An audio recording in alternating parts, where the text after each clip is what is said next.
안녕하세요. 남해지 배미나 교수입니다. 이번에 저희가 강의할 내용은 2000년대 초반 한국 영화에 대해서 강의하게 되었습니다. 이 사진은 영화인들 사이에서 유명한 사진인데요. 2000년대 초반 한국 영화라고 하면 떠오르는 대표적인 영화 살인의 추억과 올드보이를 찍던 두 배우님이 같은 현장에 있는 사진입니다. 이 사진만 봐도 2000년대 초반 한국 영화에는 꽤 명작이 많았다는 것을 확인할 수 있죠. 1990년대부터 2000년대 초반은 한국 영화의 르네상스라고 불릴 수 있어요. 그렇다면 2000년대 한국은 어떤 시대였을까요? 이 시대에는 여러분들이 태어난 시대여서 잘 모를 수도 있겠네요. 먼저 2000년대는 19세기에서 20세기로 넘어가는 세대가 바뀌는 중요한 해였습니다. 이 시기 사람들을 천년이 바뀌는 해의 사람들이라 칭해 밀레니엄 세대라고 부르기도 했는데요. 밀레니엄 세대는 그 앞 세대와는 달리 본인의 개성 및 자기만족을 중요하게 생각하는 경향이 있습니다. 또 이 시기는 본격적으로 해외 영화가 수입이 되며 문화적으로 많이 성장하는 시대가 됩니다. 이 시기에 20대, 30대를 보낸 감독들과 배우들이 지금의 명감독, 명배우라고 불리는 감독과 배우가 많이 탄생합니다. 또 지금의 우리나라는 멀티플렉스 상영관이 많았지만 이 당시에는 작은 규모의 군소 제작자가 많아서 좀 더 자유로운 창작이 가능했습니다. 또 개성을 중시하는 사람들과 변화에 맞춰 자유롭고 실험적으로 제작하려고 하는 프로듀서와 감독들이 많았습니다. 2000년대 초반 한국 영화가 성공할 수 있었던 요인은 무엇일까요? 첫 번째로는 영화 정책이 규제에서 지원으로 변화한 것입니다.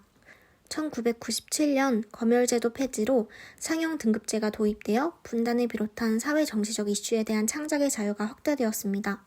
또 이후로 영화진흥위원회를 비롯해 공공부문의 지원이 증가했습니다. 한국 영화가 성공할 수 있었던 두 번째 요인으로는 1980년대 말부터 새로운 영화 세대가 주역으로 부상하게 됩니다. 대표적으로는 이창동 감독님, 봉준호 감독님, 박찬욱 감독님이 있습니다. 대표적인 영화로는 올드보이, 살인의 추억, 박하사탕이 있습니다. 또 장준환 감독님의 독특한 느낌의 영화 지구를 지켜라가 있고 허진호 감독님은 8월의 크리스마스를 이어 봄날을 간다라는 멜로 드라마를 탄생시켰습니다. 또 대표적인 멜로 영화 클래식이 있고 공포 영화인 장화, 홍련이 있습니다. 또 밀레니엄 시대의 청춘을 잘 담아낸 2000년대 초반의 영화 고양이를 부탁해가 있습니다. 이 영화는 올해 리마스터링을 해 극장에서 찾아볼 수 있습니다. 또 웰컴 투 동막골 등이 있습니다. 또 세 번째로는 영화 산업에 대한 투자가 늘어났다는 것입니다. 이로 인해 다양한 장르와 웰메이드 영화가 등장하게 되는데요. 2000년대 이후 한국 영화는 상업적인 요소와 작가주의적인 요소가 적절히 결합한 작품들이 많이 등장합니다.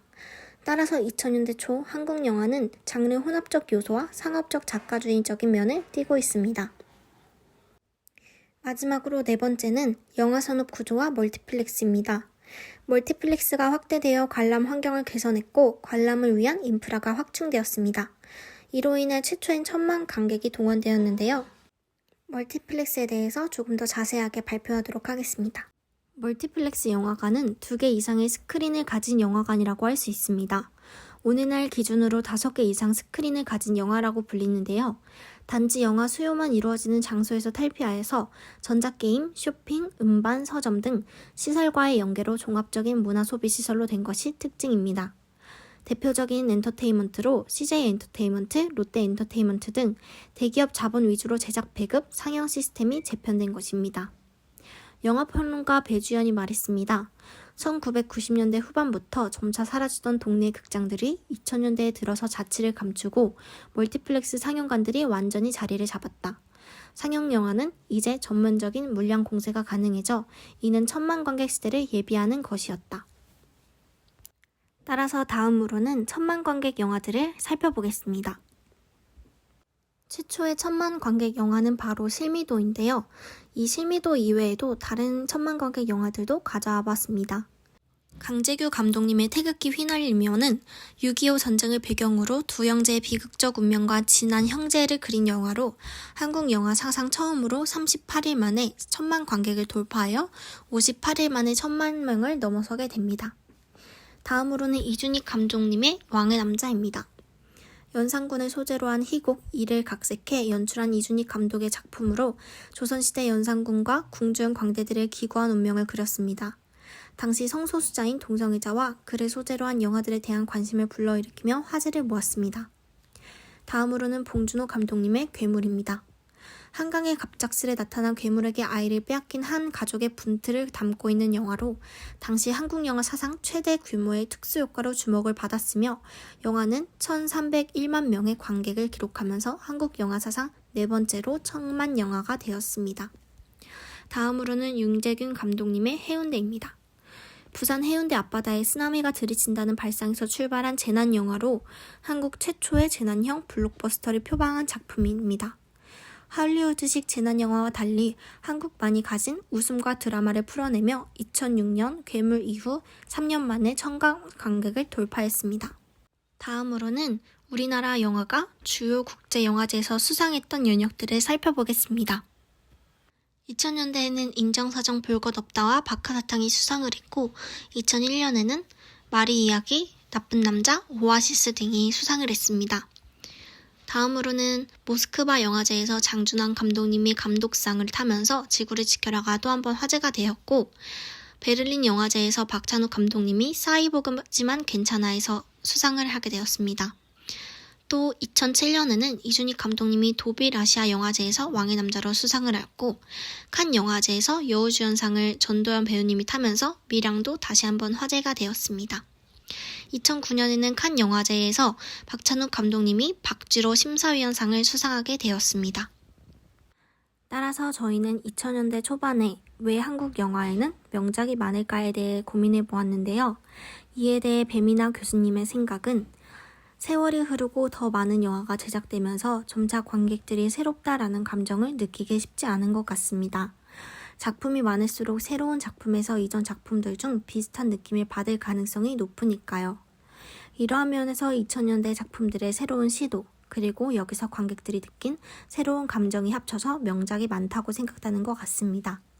그리고 멀티플렉스 영화관이 영화와 관객의 사이를 거리를 좁혀주고 조금 더 영화를 많이 접할 수 있도록 만들어준 것 같다고 생각합니다.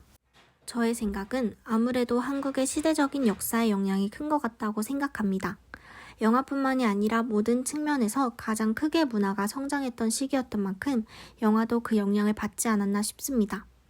개성을 중시하는 사람들의 영향을 받아 작가주의적인 영화가 많이 나올 수 있었고 영화 검열 대신 상영 등급 제도가 도입되어 영화의 지원이 되니까 감독들도 조금 더 자유로운 창작을 할 수 있었던 것 같습니다. 세대가 바뀌고 문화가 급작스럽게 바뀌는 시대였으니만큼 감독들과 배우들도 영향을 받아 다양한 작품을 아웃풋으로 냈고 그것들이 좋은 결과로 이어졌다고 생각합니다. 앞으로도 한국에서 많은 실험적인 영화가 나왔으면 하는 개인적인 바람이 있고 한국 영화의 두 번째 르네상스가 올 것이라 기대합니다. 추가로 2000년대 초반은 영화뿐만 아니라 문화적으로 큰 성장을 이룬 시대라 영화 이외에 2000년대 초반 소설과 소설가들을 추가로 조사했습니다. 2000년대는 최초로 온라인 이북이 나오며 출판업계에 새로운 붐이 있는데요. 그럼에도 IMF의 회복력이 좋지 않아 출판업계는 어려움을 겪었다고 합니다. 그럼에도 급격하게 변화하는 시대에 소설가로 활동하던 작가로 박완서, 박민규, 김영하, 공지영 작가님을 소개하려고 합니다. 먼저 현재까지 활발히 활동 중이신 박완서 작가님이십니다. 2002년 출판계 화제는 바로 MBC 느낌표 코너 책을 읽읍시다 라는 코너였는데 해당 프로에 소개된 그 많던 시간은 누가 다 먹었을까가 밀리언셀러 지위를 얻게 되어 박완서 작가님의 책들은 더욱더 흥행을 하게 됩니다. 다음으로는 김영하 작가님이십니다. 김영하는 PC통신 1세대 출신 소설가이십니다. 데뷔하기 전부터 PC통신 동호회를 통해 다양한 습작과 커뮤니케이션을 해왔고 소설가로 데뷔한 이후에도 자신의 홈페이지를 가지고 있었습니다. 꾸준한 커뮤니케이션이 그를 현재 가장 주목받는 작가로 만들었고 영상시대인 지금에 와서는 소설뿐만이 아니라 시나리오 참여 그리고 그의 소설이 소재가 된 영화로 만들어지게 되는 이유가 됩니다. 다음으로는 작가들 중 가장 2000년대적 작가라고 할 수 있는 산미 슈퍼스타즈의 마지막 팬클럽의 박민규 작가님이십니다. 박민규 작가의 키치적 감성 역시 인터넷의 영향과 관련이 있습니다. 인터넷으로 형성된 문화 중 하나인 복고적 감수성을 80년대 프로야구와 결합시켜 향수와 마이너리티 정서를 구축한 이 작품 역시 독자와 어떻게 소통을 해야 하는가를 정확히 제시하고 있습니다. 이 외에도 2000년대 초반 활동한 작가님으로는 공지영 작가님이 있습니다. 공지영 작가님의 대표적인 작품으로는 우리들의 행복한 시간, 고등어 등이 있습니다. 또 2000년대 초반 한국 영화를 조사하던 중 2000년대 초반 한국 영화가 지금의 한국 영화에 어떤 영향을 미쳤는가에 대한 궁금증이 들었습니다. 먼저 남북 영화입니다. 공동경비구역 JSA, 태극기 휘날리며와 같은 남북 사이에서 일어나는 사건의 영화가 스케일이 커지고 다양해져 강철비와 공조 같은 영화들이 탄생했습니다.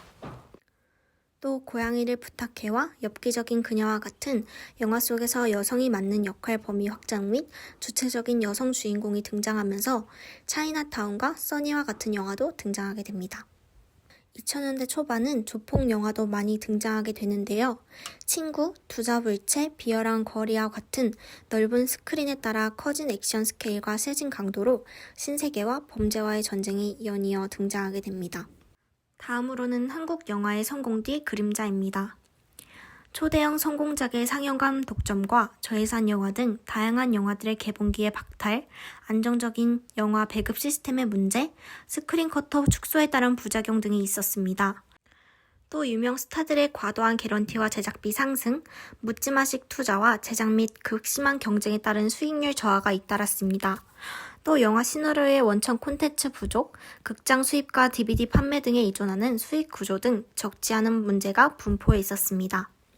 마지막으로 저희는 왜 지금의 한국 영화는 그때만큼 못한가에 대해 고민하는 시간을 가졌습니다. 이 질문은 자료조사를 할 수 없는 질문이라고 판단이 내렸습니다. 지금이 전보다 나은지 부족한지는 사람마다 전부 다르게 생각하기 때문입니다. 그럼에도 저희가 생각한 결론은 다양하고 도전적인, 모험적인, 실험적인 게 아닌 흥행이 보장된 루트만 타기 때문이라고 생각했습니다. 점차 감독이 관객의 눈치를 보면서 상업적인 요소만 고려하기 때문이라고도 생각했습니다. 하지만 그럼에도 현재의 한국 영화는 쇠퇴기가 아닌 상승기를 이루며 성장을 보이고 있다고 생각합니다. 지금은 OTT 플랫폼이 활성화가 되면서 한국 영화는 더욱 길이 열리고 확장되었다고 생각합니다. 자신의 작품을 선보일 수 있는 길이 극장뿐만이 아니고 더욱 다양해졌기 때문입니다. 극장은 넓은 스크린과 좋은 사운드 스피커 등 장비들이 있어서 이에 효과적인 블록버스터나 액션 영화들이 줄을 차지하는 것 같다고 생각합니다. 그런 장르의 영화들이 개봉하면 정말 예매할 때 그 영화 상영 시간표가 대부분을 차지합니다. 대신 OTT는 더욱 다양한 영화들을 선보이는 매체로 성장하게 된 것 같습니다. 지금의 한국 영화는 왜 그때만큼 못한가? 이 질문에 대한 여러분들의 생각은 어떠신가요?